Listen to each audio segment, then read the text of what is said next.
things are simply so much faster on the screen, so it's better to watch it on the board as well. I agree that you have to find the right balance between using the screen and computers and real chessboards, so the wooden chessboard and pieces.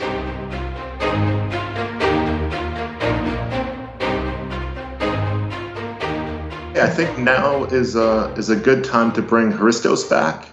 Hristos, so earlier on in this panel, we talked a little bit about sort of influences of sort of great players. And for Garry, the influence that Botvinnik had. Could you talk a little bit about some of the influences that you had in your chess career, especially early on?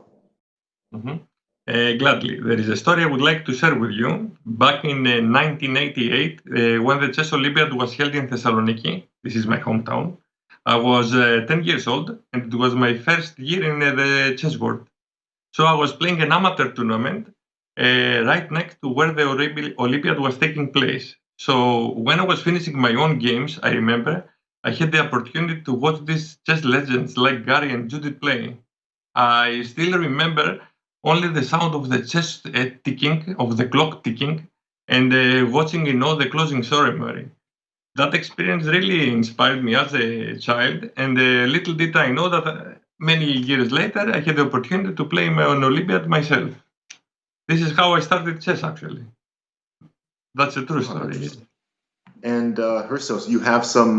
Do you have some questions for Judit and Garry from some of your students? Yes, because it's clear that the technology affects the way the young people are thinking. How should a chess trainer inspire the same kind of passion to their children, to their students? How it's possible? Because with the use of computer, we know the difficulties. This is my question. How should we inspire our students?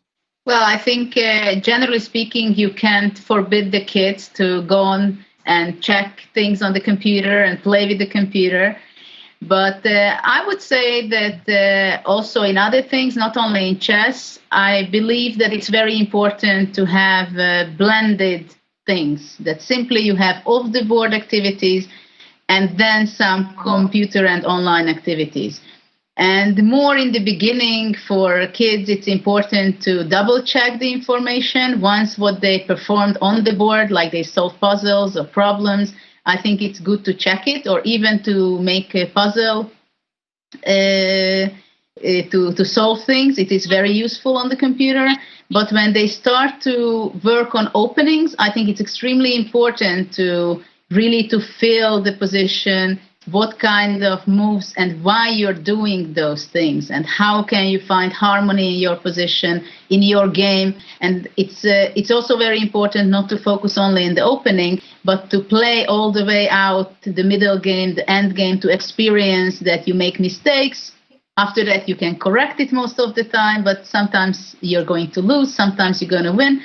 So I think it's very important to really make them play on the board and experience the tournament situation, and also that they have to be okay with themselves making a mistake and get over, and not to see only the screen, because that can be very dangerous. Even in my preparations, I felt it many times that I was preparing, watching the screen, and then at the board 2 hours later, I don't remember that somehow. What was my preparation? So things are simply so much faster on the screen, so it's better to watch it on the board as well.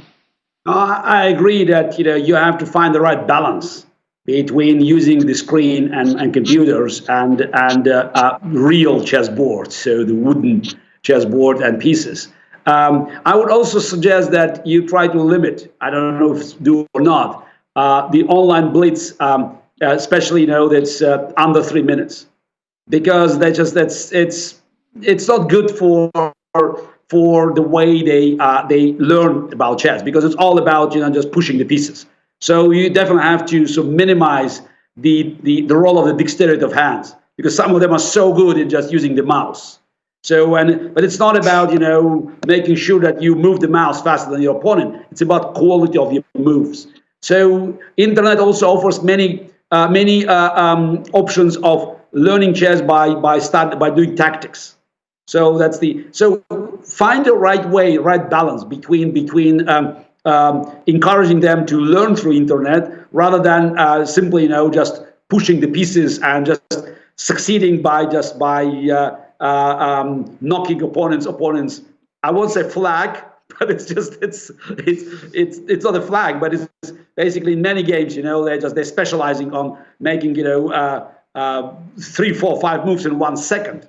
But again, it's nothing to do with learning of the game of chess, and I think it has a very negative psychological effect on them because their energy goes in the wrong direction.